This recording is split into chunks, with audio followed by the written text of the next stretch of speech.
A year ago, I never would have been able to believe that I would be here today with my re-up attitude and so much zeal for life and so much excitement and willing to share what I've learned and hopefully spread some hope with all of you.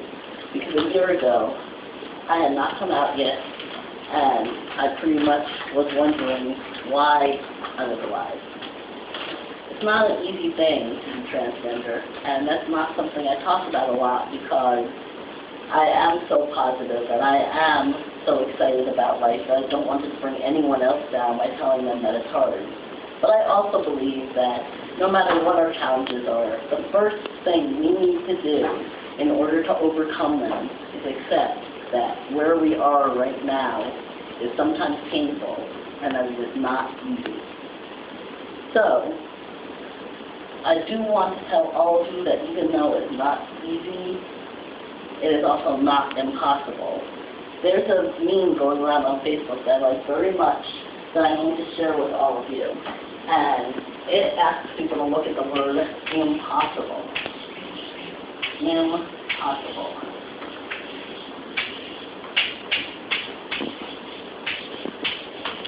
Now, you'll notice I put a space into that word. That wasn't because I have bad handwriting. Well, I do, but that wasn't the reason. The reason is because if you break up the word impossible, look what it becomes. I'm possible. Anything that you want to do is possible. If you can dream it, if you can think it, you can do it. So get the word impossible out of your vocabulary. This is something I hear a lot, especially in the trans community, because there are so many obstacles. As Duke mentioned in his introduction to the meeting today, there are legal obstacles. Some of us have a hard time finding a job or going to a doctor or doing other things that other people take for granted because there's legalized discrimination against people who are transgender or non-heterosexual. There are doctors who do not treat transgender people properly.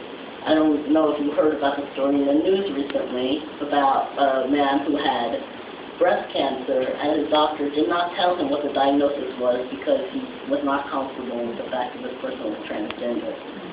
And I used to get really upset and depressed about all of these negative things. As I imagine some people here are get upset and depressed about the things that they're challenged by. But one of the things that I've learned in the past year is that a problem is just a challenge. It's not an obstacle and it is not a brick wall. Think about that for a second. Not an obstacle, not a brick wall, a challenge. Challenges are things to be overcome.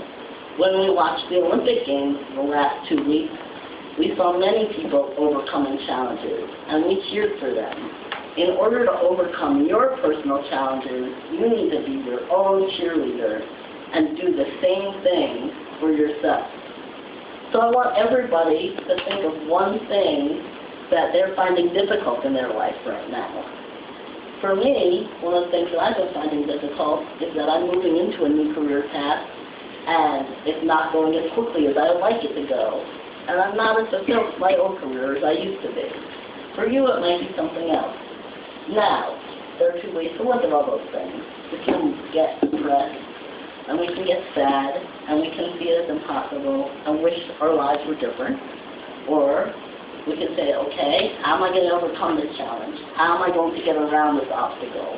How am I going to make my life work? And that is especially important for those of us who are facing discrimination or anything else that is beyond our control. Because we can't make these things happen, but we also can't let these problems take away our freedom. Our freedom really is up to us. And if you see these kinds of laws and these kinds of problems as simply obstacles for you to find a way around, You can still have a happy life despite any problems you may be having. So that's one of the major differences that I made this year, is I stopped seeing my life as impossible because I was transgender. Now, of course, I didn't do that alone. And I don't imagine that anybody can overcome anything major, anything that's causing them to feel stuck and depressed and useless and angry all by themselves. So the other thing I want to encourage you all to do is realize that you are not alone. No matter who you are, no matter what it is that you're facing, there is somebody somewhere who has faced something similar. It might be someone else in this room. It might be someone else in your family. It might even be someone else on the internet. So, the third thing that I want to encourage you to do is find somebody to help. If you're struggling with some other thing, find someone who's struggling with the same thing and encourage them. And by doing that, you will encourage yourself. I have a Facebook group called Budgeting for a Balanced Life, and I created that group because I was having trouble budgeting. And I have inspired so many people to take this journey with me.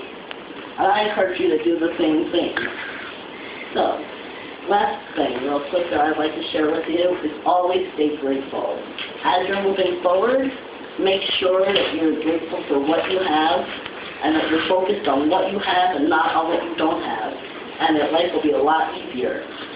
I created this. This is a gratitude jar.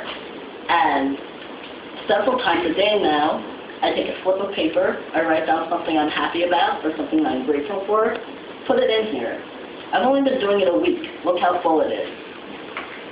You will find things like that to be grateful for too, and you will find that the life that you wanted to live was right in front of you all along.